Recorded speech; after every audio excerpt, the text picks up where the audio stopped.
하나님께서 우리에게 주시는 말씀은 갈라디아서 5장 22절부터 26절까지 말씀, 고린도전서 9장 24절부터 27절까지 말씀입니다. 신약성경 308페이지, 274페이지에 있습니다. 갈라디아서 5장 22절부터 26절 말씀, 고린도전서 9장 24절부터 27절 말씀입니다. 갈라디아서부터 먼저 같이 읽어보도록 하겠습니다.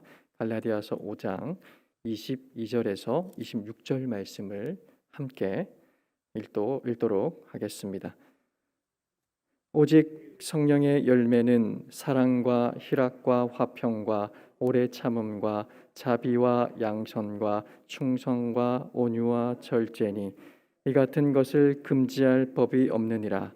그리스도 예수의 사람들은 육체와 함께 그 정욕과 탐심을 십자가에 못 박았느니라.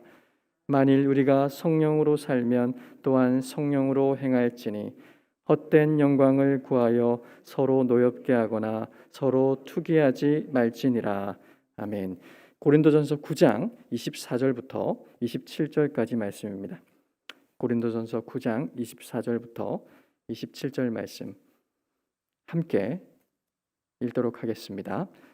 운동장에서 다름질하는 자들이 다 달릴지라도 오직 상을 받는 사람은 한 사람인 줄 너희가 알지 못하느냐. 너희도 상을 받도록 이와 같이 다름질하라. 이기기를 다투는 자마다 모든 일에 절제하나니 그들은 썩을 승리자의 관을 얻고자 하되 우리는 썩지 아니할 것을 얻고자 하느라. 그러므로 나는 다름질하기를 향방 없는 것 같이 아니하고 싸우기를 허공을 치는 것 같이 아니하며 내가 내 몸을 쳐 복종하게 함은 내가 남에게 전파한 후에 자신이 도리어 버림을 당할까 두려워함이로다. 아멘. 충성, 온유, 절제의 열매란 제목으로 목사님 말씀 전해 주시겠습니다.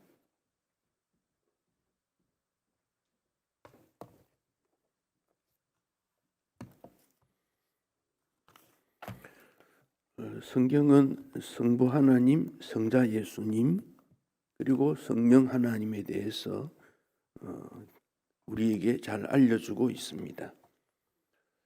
창세기 1장 1절에서는 하나님이 천지를 창조하셨다, 창조의 하나님을 말씀하셨고, 1장 2절에서는 그때의 모습이 땅이 혼돈하고 공허하며 흑암이 깊음 위에 있고 하나님의 영은 수면에 운행하시니라. 여기 하나님의 영은 바로 성령 하나님을 말씀하고 있습니다. 그래서 하나님의 영, 히브리어로 루아흐, 이 말은 다르게도 번역이 되지만 가장 중요한 핵심 단어는 성령입니다. 그래서 어떤 분이 이 부분에 대해서 조사를 해보니까 구약 성경에 389번, 신약에 388번, 그러니까 거의 비슷하게 숫자가 하나 차이 나오는데 합치니까 777번이더라 그래요. 777이라는 숫자는 666과 대조가 되는 숫자 아니겠습니까? 그 사탄의 수보다 성령에 관한 말씀이 훨씬 더 많이 나온다. 숫자라는 것이 묘합니다만은 그렇게까지도 성경에서 표현되어 있으니 성령 하나님의 모습이 골고루 우리에게 나타난다, 그런 설명입니다. 즉 성령께서는 창조 때부터 이스라엘의 역사에 이르기까지 예수님의 이 땅에 오시는 탄생에서부터 십자가의 죽음과 부활하신 이후까지 교회가 세워지고 복음이 전파되는 일에 있어서 주도적인 역할을 하셨습니다. 그러니까 성령 하나님은 모든 부분에 관여하시고 직접적으로 일하시는 그런 모습이고, 우리가 예수 믿고 하나님을 의지하게 되는 것도 성령의 감동하심으로, 그 점을 우리가 기억하게 될 때 참 성령 하나님의 그 역사하심이 얼마나 귀한가 하는 것을 생각하게 됩니다. 그래서 구원에 관하여서 하나님께서는 구원을 이미 예정 계획해 두셨고 성자 예수님이 이 구원에 대해서 실제적으로 십자가 지시고 죽으시는 실행하셨고 그 사실들을 성령 하나님께서 우리를 하여금 믿게 해 주셨다는 거지요. 하나님의 창조에 대해서 누가 증명을 해줍니까? 아무도 증명 안 해줍니다. 그런데 그것을 우리가 받아들일 수 있는 것은 성령 하나님의 일하심입니다. 그 성령으로 믿고 성령으로 고백하게 되고 신앙 고백도 성령 하나님이 우리를 하여금 고백하게 만드심입니다. 성령의 일하심을 우리가 기억하게 됩니다. 성령의 일하심에 대해서 가장 우리와 밀접한 관계에 나타나는 성경적 그 단어가 은혜입니다. 은혜. 은혜로 혹은 은사로 그렇게 말합니다. 은혜와 은사 동일하게 사용해도 크게 잘못은 없습니다. 그러나 조금 구분하면 은혜는 예수님을 통해서 우리에게 주어지는 하나님의 선물, 은혜라는 게 그런 것입니다. 예수님을 통해서, 예수님을 통하지 않은 것은 아무것도 관계가 없습니다. 예수님을 통해서 우리에게 주시는 하나님의 선물, 그것을 은혜라 그렇게 말합니다. 그 은혜가 각자에게 나타나는 것은 은사입니다. 은혜는 좀 더 큰 포괄적인 의미고 은사는 그 중에 개개인에게 나타나는 것. 저수지에 물이 가득한 것은 은혜라 말하면 각 집에 사용할 수 있도록 주어진 것은 은사다. 이렇게 비유할 수도 있겠습니다. 성령을 통해서 하나님의 은혜가 우리에게 주어지는 것, 그건 은사, 은혜입니다. 모든 사람에게 각자에게 주어진 것은 은사입니다. 그래서 우리는 이 은혜도 받았고 은사도 받은 것입니다. 은사가 구체적으로 성경에 쭉 나오는 것들을 보면 열매도 표현이 되고 은사로 표현돼 한 30가지 정도 이렇게 됩니다. 그 은사를 통하여 결과가 나타나는 것이 열매인데 어떤 사람은 한 가지, 어떤 사람은 5가지, 어떤 사람은 10가지. 은사도 받는 사람들이 여러 가지 다양하게 주어져 있습니다. 오늘 본문엔 성령의 열매는 그랬지요. 여기 9가지 갈라디아서에 포함이 되어 있습니다. 사랑, 희락, 화평, 오래 참음, 자비, 양선, 충성, 온유, 절제. 우리의 기도 속에 요 성령의 열매들을 하나님께서 맺도록 해 주시도록 그렇게 기도하시면 좋겠어요. 그러니까 이런 열매들은 우리에게 늘 있어야 되는 열매입니다. 늘 있어야 되는 열매. 건강한 사람은 건강에 대해서 별로 기도하지 않습니다. 왜? 건강하니까. 그러나 건강하지 않는 분은 건강을 위해 늘 기도하게 되지요. 기도도, 건강에 대한 기도도 어떤 사람에게는 중요하게 등장되는데 어떤 사람은 덜 중요하게 나타나게 됩니다. 그러나 여기 있는 성령의 열매들은 모두에게 필요합니다. 모두에게, 모든 성도, 모든 전도회, 주일학교, 모든 성도들에게 필요합니다. 열매가 있으면 우리는 감사해야 됩니다. 그러나 열매가 없다면은 그 열매를 위해서 하나님 앞에 기도할 필요가 있습니다. 로마서 8장 14절에 하나님의 영으로 인도함을 받는 사람은 하나님의 아들이다. 즉 하나님의 영으로, 성령이지요. 성령, 하나님의 영으로 성령이지요. 이 하나님의 영은 구약시대도 오늘 언제든지 늘 우리를 향하여 나타나게 됩니다. 그래, 하나님의 영에 감동된 사람, 성경 찾아보면 제일 먼저 등장되는 사람이 요셉입니다. 요셉이 하나님의 영에 감동되었기 때문에 형들에게 팔렸지만은 원한을 품거나 보복하지 않았다 그랬습니다. 오늘 우리 사회가 이 원한을 품는 일이 얼마나 많은지 모릅니다. 보복하는 사회가 되었습니다. 상대방이 한마디 말하면 나는 두 마디로 보복하는 일이 일어납니다. 그런데 요셉은 형들에 대해서 보복하지 않습니다. 요즘은 부모도 형제도 다 파괴된 시대 아닙니까? 요셉은 정말 그런 측면에서 우리가 모범적인 그런 하나님의 영에 감동된 사람이지요.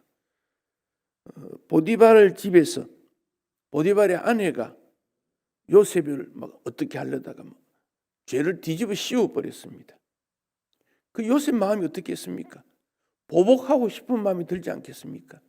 저 사람은 권세를 가지고 내가 노예라고, 내가 노예가 된 것도 억울한데 그런 마음 들지 않겠습니까? 그런데 요셉에게서 그런 걸 찾아볼 수가 없어요. 정말 그럴 수가 어떻게 그럴 수 있습니까? 그 이유는 하나님의 영에 감동되었기 때문에, 하나님의 영에 감동되었기 때문에. 그러니까 그가 바로 왕의 꿈을 해석해 주고 난 다음 그 시대의 어려운 먹는 문제, 곡식을 어떻게 배분할 것인가 하는 문제에 대해 책임을 주었다가 워낙 일을 잘하니까 애굽이라는 큰 나라의 총리가 되지 않습니까? 총리가 되고 난 다음에 사람들에게 먹는 문제를 다 해결해 주고 형들이 먹을 것이 없어서 양식을 사러 왔을 때 형들을 보고 마음에 불쌍한 마음이 막 일어납니다. 그래서 혼자 소리를 내고 울고 뭐 그러지 않습니까? 어떻게 해서 그렇습니까? 하나님의 영에 감동되었기 때문에. 그러니까 이 사람이 어떤 사람을 격려하고 존중해주고 칭찬해주고 사랑해주고 도와주고 그렇지 않고 헐뜯고 비난하고 원망하고 딱 이유는 하나입니다. 하나님의 영에 감동되어지 못했기 때문에. 그 다른 차이 아닙니다. 그러니까 은혜를 통해서 성령으로 말미암아 우리에게 주어진 은혜가 얼마나 우리에게 귀중한 것인가. 딱 간단합니다. 하나님의 영에 감동된 요셉은 하나님이 주신 꿈을 품습니다. 청소년기에 요셉에게 하나님께서 꿈을 주었지 않습니까? 2번 꿈을 주었지요. 그 꿈이 요셉 장래에 대한 목표였습니다. 하나님이 보여준 비밀입니다. 그 요셉 마음에는 그 비밀이 담겨져 있습니다. 그러니까 다른 사람들이 어떻게 했다 그거 별로 중요하게 여기지 않습니다. 요셉의 목표가 있다는 겁니다. 하나님이 보여주신 꿈이 있다는 겁니다. 그런데 뭐 주변에서 뭐 작은 그런 것 때문에 뭐 흔들릴 이유가 없습니다. 요셉은 하나님의 꿈을 따라 산다. 하나님이 보여주신 꿈을 따라 늘 갑니다. 그 주변에 볼 여유가 없습니다. 하나님의 영에 감동된 요셉, 그는 분별력, 지혜의 일꾼이 됩니다. 성령은 진리의 영이기 때문에 영적 분별력을 주십니다. 그러니까 이 땅에 살면서도 하늘의 것을 늘 생각합니다. 이 땅에 살아가는 일이 그거 뭐 그렇게 중요하지 않습니다.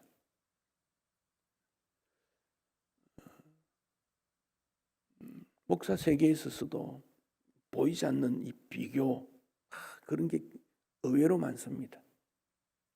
어떤 목사님은요, 교인 한 사람 자기한테 더 오면 양잿물을 먹어도 오면 좋겠다, 막 그런 욕망을 가진 사람이 있습니다.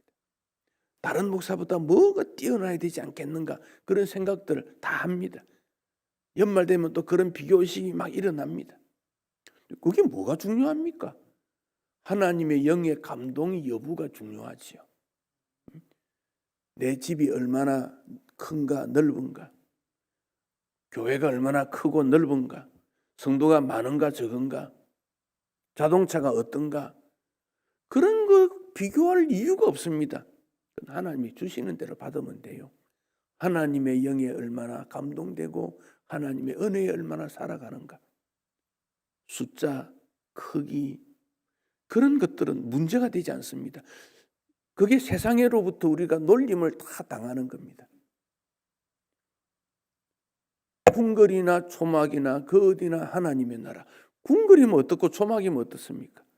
궁궐 안에서 일어나는 수많은 암투, 분쟁, 갈등, 하나님 나라 아닙니다. 초막에 있어도 하나님의 은혜와 사랑과 기쁨과 감사가 있으면 그게 하나님 나라입니다. 하나님 영에 감동된 사람은 무엇을 바라보고 살아야 될 것인가를 분명히 기억해 줍니다. 그러니까 다니엘이 어렸지만은 그런 하나님의 영에 감동되었기 때문에 지혜로운 청년이었다. 나이도 관계없습니다. 나이가 아닙니다. 청소년기부터 성령에 감동되니까 그는 하나님으로부터 학문도 보고 성경뿐만 아니라 서적 읽으면 다 이해가 되고 깨닫고 환상과 꿈까지 이해하고, 그게 다니엘입니다. 하나님의 영에 감동된 사람. 예수님께서 보혜사 성령을 우리에게 보내어 주셨지 않습니까? 그러니까 요셉에게 함께 하셨던 하나님, 다니엘에게 함께 하셨던 하나님, 제자들과 함께 하셨던 하나님, 그분이 오늘 우리에게도 함께 하신다는 거지요. 그러니까 오늘 우리도 하나님의 영에 이끌림 받아 살아야 된다. 이게 원리입니다. 하나님의 영에 이끌림 받아 살아야 된다. 그 결과로 나타나는 것들이 성령의 열매지요. 그래서 여기 사랑, 희락, 화평, 오래 참음, 자비, 양성은 우리가 생각해봤고, 그 다음에 나타나 있는 충성, 온유, 절제 뒤에 그 부분에 대해서 조금 더 생각해 보겠습니다. 충성은 뭔가? 하나님에 대한 믿음이 충성입니다. 그러니까 믿음과 충성은 단어를 바꾸어도 아무 문제가 되지 않습니다. 예수 믿음으로 구원받는다, 예수님께 충성하러 구원받는다, 바꾸어도 잘못된 해석 아닙니다. 믿음과 충성은 똑같습니다.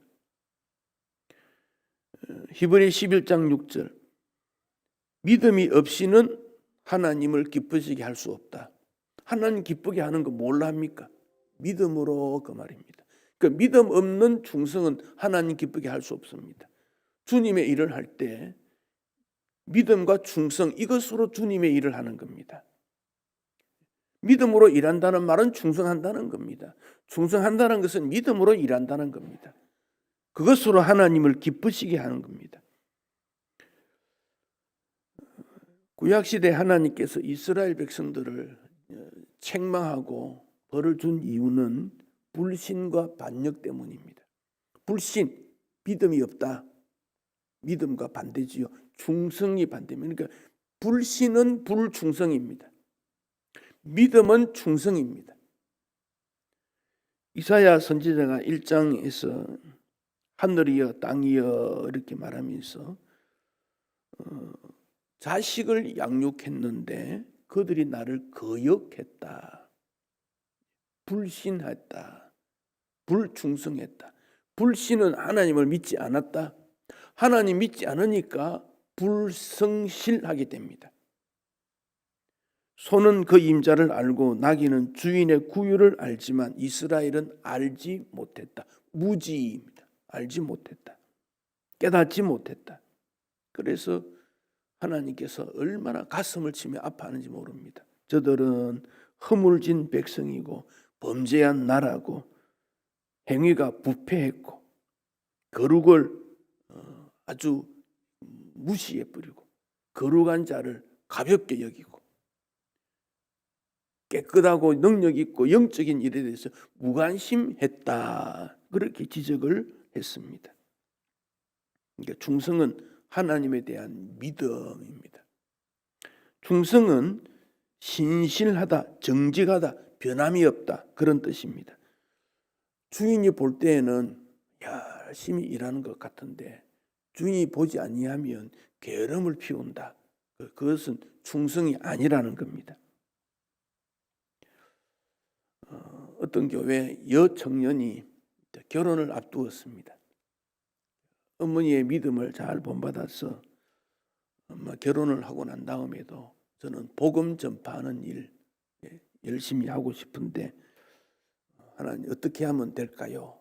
대화를 했더니 그래, 너 결혼하면 너 집 앞에 사과나무를 하나 심어라 그랬습니다.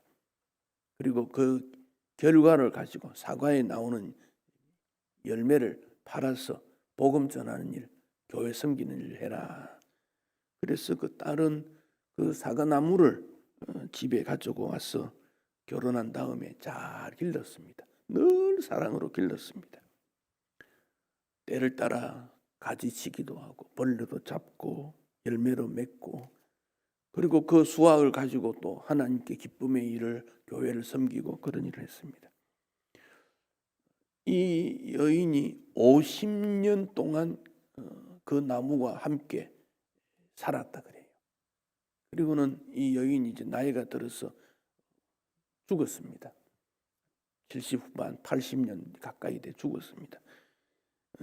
그 이제 부인이 세상을 떠난 다음에 6개월 뒤에 그 나무도 죽었다 그럽니다. 참 묘한 일입니다.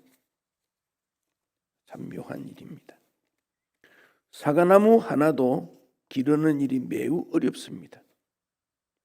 사과나무를 보면서 그는 주를 위해 섬기겠다. 그 마음을 가졌다는 겁니다. 충성스러운 주의 일꾼이었다고 생각합니다. 그래서 주님은 착하고 충성된 종 이렇게 칭찬하시려고 합니다. 그래서 우리는 내가 착하고 충성된 종인가?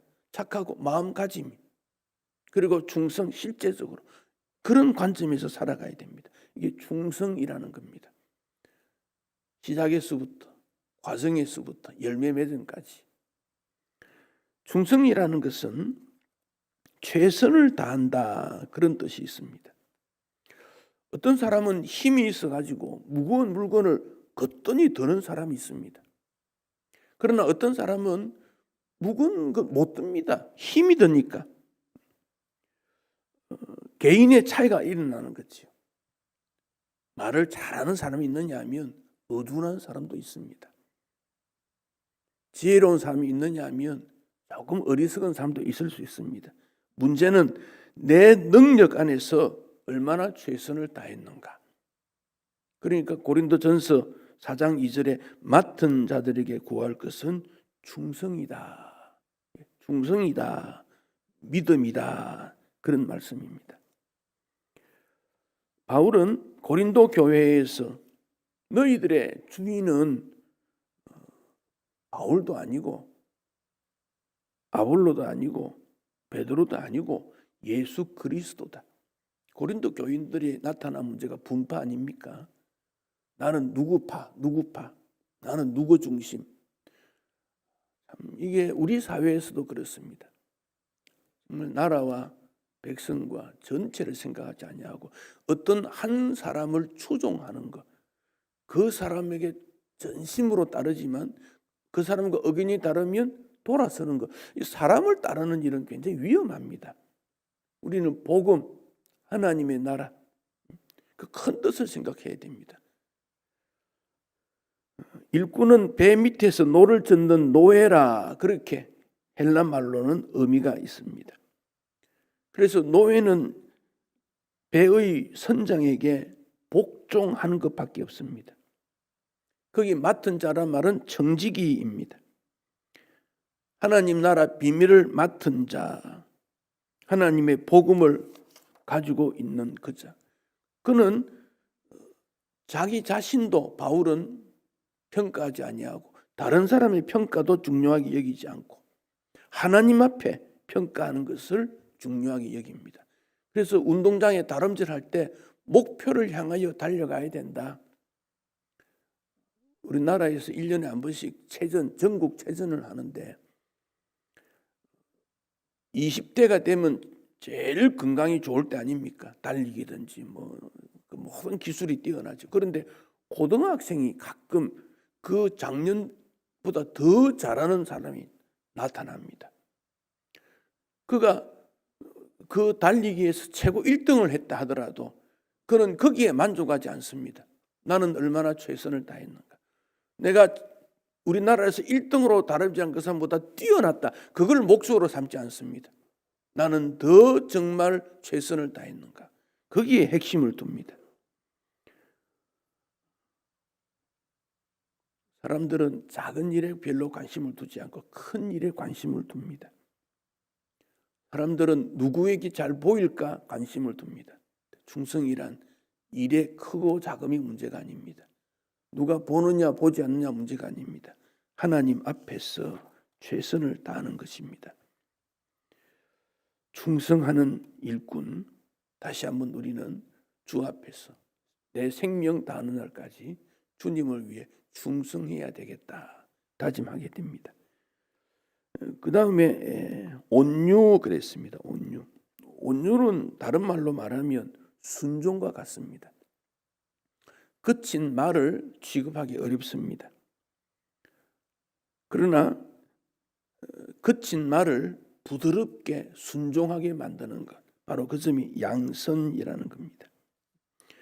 우리 예수님이 얼마나 낮아지셨습니까? 그래서 빌립보에서 예수님 마음 본받아야 된다. 예수님 바라봐야 된다는 겁니다. 오케스트라가 연주를 하려면 음을 맞춘다고 시작할 때는 좀 화음이 맞지 않습니다. 삑삑삑 막 이런 오른막 소리가 납니다. 그러나 음률이 딱 맞아지면 지휘자에 의해서 조화를 이루는 그런 소리가 나옵니다. 온유한 소리입니다. 나 자신을 튀게 하지도 않습니다. 내가 해야 될 일을 정확하게 합니다. 그래서 조화를 이루게 됩니다. 그게 아름답다 그렇게 말합니다. 아리스토텔레스라고 하는 철학자는 이 온유를 이렇게 말했습니다. 지나치게 노여워하는 것과 지나치게 노여워하지 않는 것 사이에 중용이 온유다. 노할 때는 반드시 노하고 노하지 않을 때는 노하지 않아야 되는 것. 그러니까 적절한 내가 뭘 해야 되는지를 적절히 잘 아는 것, 그것을 온유다 그리 말했습니다. 그래서 우리 예수님은 온유한 자가 땅을 기업으로 받는다. 뭘 해야 될지를 안다 그런 말입니다. 뭘 해야 되는지 온유라 그랬습니다. 마지막이 절제 그랬습니다. 이 절제는 내가 나를 이기는 것. 내가 나를 이기는 것. 바울은 날마다 나는 죽는다. 즉 나를 이기기 위해서 나를 죽인다. 그런 뜻입니다. 그래서 말의 절제, 행동의 절제, 생각의 절제입니다. 고린도 전서에 나타나 있는 9장에 있는 대로 그 당시 스포츠에 있어서 올림픽이 가장 인기가 있습니다. 이 마라톤은 적어도 2시간 이상 달려야 됩니다.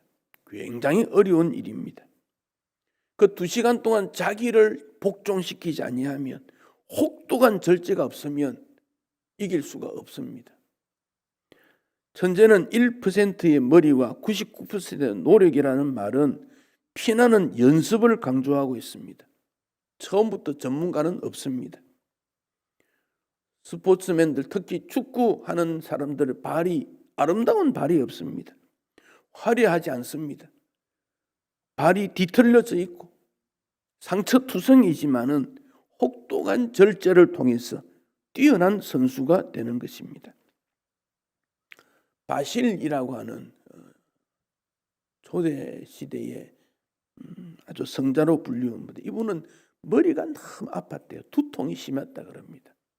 그래서 하나님 앞에 두통이 너무 심해서 생활이 어려우니까 좀 고쳐달라 기도했더니 하나님께서 머리를 깨끗하게 낫게 해주었다는 거예요. 머리는 아프지 않는데 머리에 생각이 죄가 들어오고 오염이 들어오고 하나님으로부터 멀어지는 것을 느끼면서 바실은 다시 기도했습니다. 하나님, 다시 두통하게 해주세요. 내가 더러운 거 생각해서 되겠습니까? 그만큼 영적인 일에 도전을 했다고 합니다. 고난이 아픔이 있지만은 이것이 죄를 이기는데 유익되다면 그 고난은 귀한 것입니다. 우리의 신앙 경주에 있어서 영광스러운 면류관을 받기 위해서 모든 일에 절제해야 합니다. 성령의 열매의 마지막이 절제라는 이 인식은 중요하지 않다라는 생각이 아니라 마지막이 중요하다는 개념을 주고 있습니다. 그러므로 이제 우리가 세상을 오래 살았을 때 더 귀중한 열매가 절제라는 것을 생각하게 됩니다. 주님께서 나를 쓰일 수 있는 마지막 맺는 그 부분이 바로 절제이기 때문에 그렇습니다. 그래서 바울은 복음을 다른 사람에게 전파한 뒤에 내가 버림을 받을까 조심한다라는 말을 하고 있습니다. 주님이 더 이상 쓸 수 없다라고 할 때 너무도 가슴 아프니까 그것을 당하지 않도록 위해 모든 일을 절제하고 있다. 이게 바울의 신앙입니다. 1988년 9월 27일 캐나다의 뉴스에서 오늘은 우리 캐나다의 국가적 수치입니다라는 아나운서 말을 했습니다. 그 이유는 캐나다의 영웅이었던 벤 존슨이라고 하는 육상 선수가 있었습니다. 그 당시 가장 빠른 선수였는데 그가 약물 중독으로, 약물 복용으로 선수의 자격을 박탈당한 날이었기 때문에 그렇습니다. 그의 모든 기록이 취소가 되었습니다. 기자가 물었습니다. 왜 약물을 복용했습니까? 벤 존슨이 말합니다. 그동안 훈련을 게을리 했는데 명예를 잃고 싶지 않아서 약물을 복용할 수밖에 없었습니다. 절제하지 못했다는 겁니다. 벤 존슨이 1등을 하지 못해도 약물을 복용하지 않았더라면 그의 기록이 남아있고 존경받았을 것인데 그만 그는 이런 안타까운 인생이 되고 말았습니다.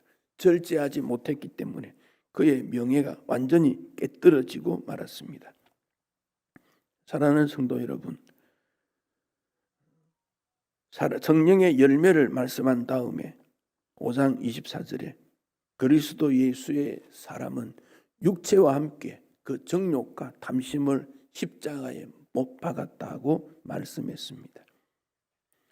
정욕과 탐심, 26절에 헛된 영광, 이것으로는 성령의 열매를 결코 맺을 수 없습니다.